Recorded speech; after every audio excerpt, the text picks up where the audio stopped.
Hey guys, welcome back to another video.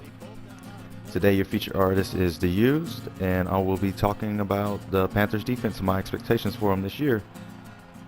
This comes as a video request. Got a request to go over the defense, specifically the secondary and the looming Greg Hardy suspension. In the background I have a no-line match I did last night against Packers. And honestly, I really didn't like this guy that I was playing, and I tried to blow him out, but that didn't happen. He kept running the hurry-up offense, which was annoying, but that wasn't the annoying part. The more annoying part was he kept going for it on fourth down, which really ultimately ended up hurting him.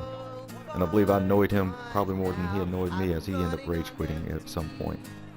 But let's go ahead and get into this, guys. Let's start with the looming Greg Hardy suspension. I believe he's probably going to be suspended 4 games. That's a pretty harsh suspension, but the first 4 games of the season are winnable. There's Tampa Bay, Detroit, Pittsburgh, and at Baltimore, which I'm not sure what they expect out of Baltimore, because that is in Baltimore. But I guess we'll get a better feel for Baltimore by those 3 games into the season before we get to them. Tampa Bay, I'm not sure a pass rush will make that big of a difference. I'm sure it will make some difference, but not having Hardy in that game might not hurt that much. Detroit, we're definitely going to need him, but it is at home. And Pittsburgh, we'll definitely need him, but that also is at home. And that's a night game, so I'll probably have timer there. But the bad thing about the Hardy suspension is his backup, Frank Alexander, is suspended 4 games also for PED usage. So that leaves us with Mario Addison starting opposite Charles Johnson, which Charles Johnson is, a solid starter, but he's got to take the backup role to Hardy now.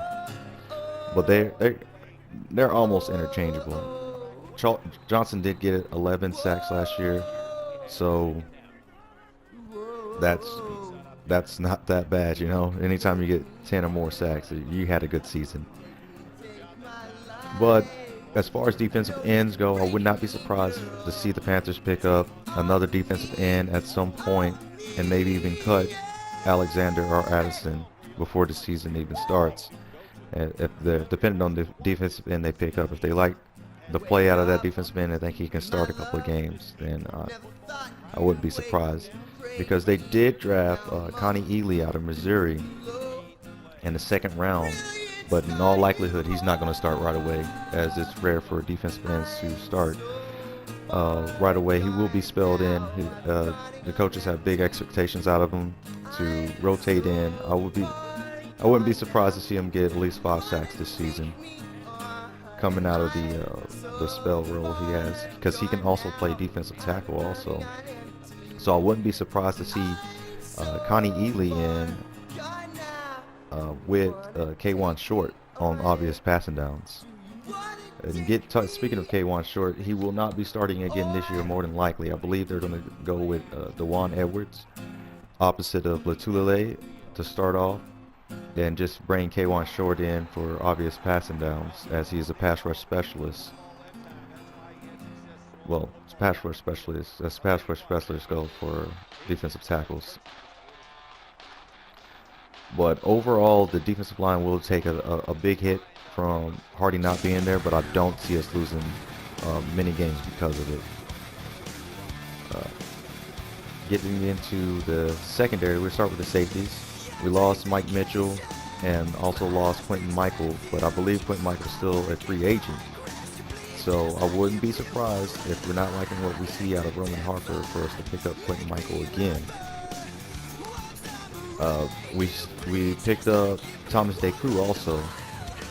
I don't really know what to expect out of Roman Harper, as he is aging. I don't know how much left he has in the tank, but with our front 7 defensively, it's not much that we need out of safeties. Because I will tell you, Mike Mitchell, love him. I hope he has a good season with Pittsburgh, as he got that big contract. But I still feel like he was more of a product of the defensive scheme. I would say he probably played a little bit over his head, as he was a backup for the Raiders when we picked him up. So, I mean, it wasn't very exciting news last year when we picked up Mike Mitchell.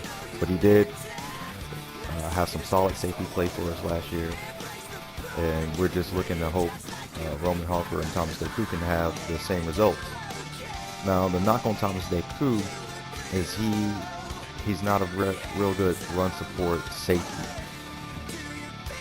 Which I'm surprised, if he can't tackle, I'm surprised Ron Rivera picked him up, because Ron Rivera doesn't like people who can't tackle. That's why Robert Lester will not be starting this year.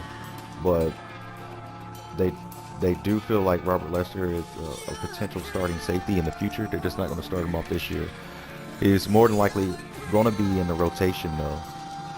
And DeCoux, I'm sure that he's picked up for his coverage skills, which I wouldn't be mad at, as long as he can make some interceptions this year and be around the ball, because that linebacking core is going to help him out a lot. And with the tackle situation, all he really has to do is just hold somebody up for a little while, wait for Davis to keep over there. But safeties, obviously, I feel like they can play as well as our safeties did last year. And like I said, I wouldn't be surprised to see them pick up Quentin Michael again. I keep saying Michael. And moving on to the cornerbacks, I believe Antoine Cason will be starting, and then Melvin White will be starting opposite of him. Now, Melvin White was pretty much a steal for us last year, because he was drafted in like the 4th round. But he played pretty solidly. He had his rookie hiccups, but he's a solid cornerback. I wouldn't see him giving up much, especially with even though Hardy's out, our pass rush will still be pretty dominant, as you can still blitz Davis off the edge, and he's an excellent pass rushing linebacker also. So I expect Cason and Melvin White to be able to hold down the fort defensively for the cornerbacks. Cason was, I believe he was a nickelback last year. He was relieved of his starting duties and put at nickelback in Arizona. But I believe with our system, he can probably have a bounce back season. I think that's what we're trying to do. Ron Rivera worked with Cason in San Diego when he was a 1st round draft pick, so I believe he probably knows how to use him. And that's a big reason for him coming to play with us.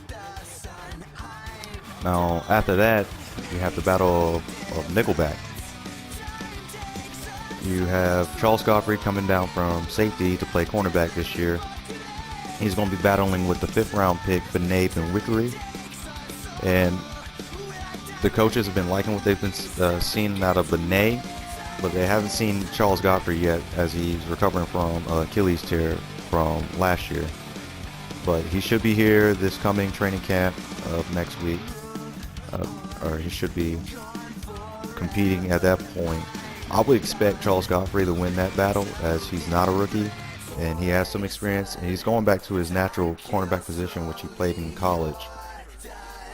But if Benet gives him a run for his money, I wouldn't be surprised to see well, 2 things.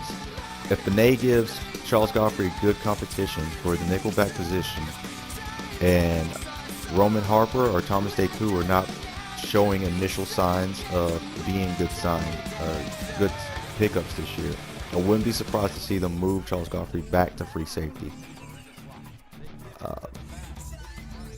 Behind those two, depending on who wins that battle, will be the 4th cornerback, maybe. There's also Josh Norman, which I'm not a huge Josh Norman fan. He's shown signs of being a very good cornerback, but he's also done some stupid, boneheaded stuff. Like I go back to the Bills game of last year, where he couldn't switch, a simple switch, something I can do. I've been doing since I was in elementary school. Everybody knows crossing routes. You switch people. That's the easiest way to defend that. But Norman probably will still be there. Coaches are still high on his ability. He's got good man cover ability. He can go one-on-one with almost any receiver. but he's very cocky. He will jump routes and he will get burned for it on occasion. And that's why he is. That's why he's jumped all the way back to the backup role. He has started some games, but I would not expect to see much of him this year. And that wraps up the cornerbacks. We'll get to the best position for the defense, and that's our linebackers. Obviously, Luke Kuechly needs no introduction, as NFL.com just said he's the best inside linebacker, which personally, obviously, I will put him up there with Navarro Bowman and Patrick Willis, which personally, guys, this is weird, it's going to sound blasphemous, but I like Bowman the best out of all the inside linebackers, even though I'm not a San Francisco fan at all. But I am rooting for Lattimore. Shout out to Lattimore out there, coming off ACL surgery again. But with the linebackers, you obviously have All-Pro Luke Kuechly in the middle, and then you have Thomas Davis, who had a Pro Bowl season last year. Coaches gave him over 150 tackles, I believe. Stats-wise, he was credited for only 123. When he had 7 pass defense, 1 forced fumble, and 4 sacks. He had a really solid season last year. He was second on the team with tackles. Like I said, he can be used as a pass rusher on the strong side. He's very astute at that. After those two, we go to a weak side, and I believe there's going to be a little bit of a battle in training camp between Chase Blackburn and AJ Klein. Now, coaches have been liking what they saw out of AJ, and AJ does have some starting experience. I believe he started a couple of games for us already over there on the weak side.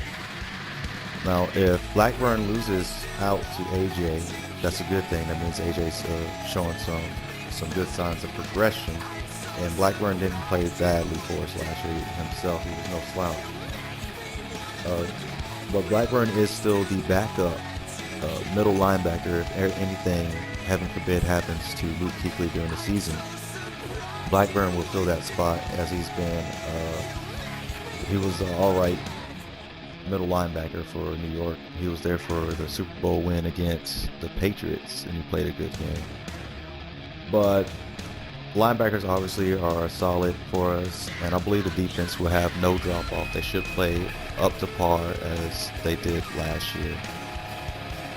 Still elite unit, but that's the end of the video, guys. Like, subscribe, leave a comment. Hit me up with more suggestions for other videos. Thanks, guys. Have a great day.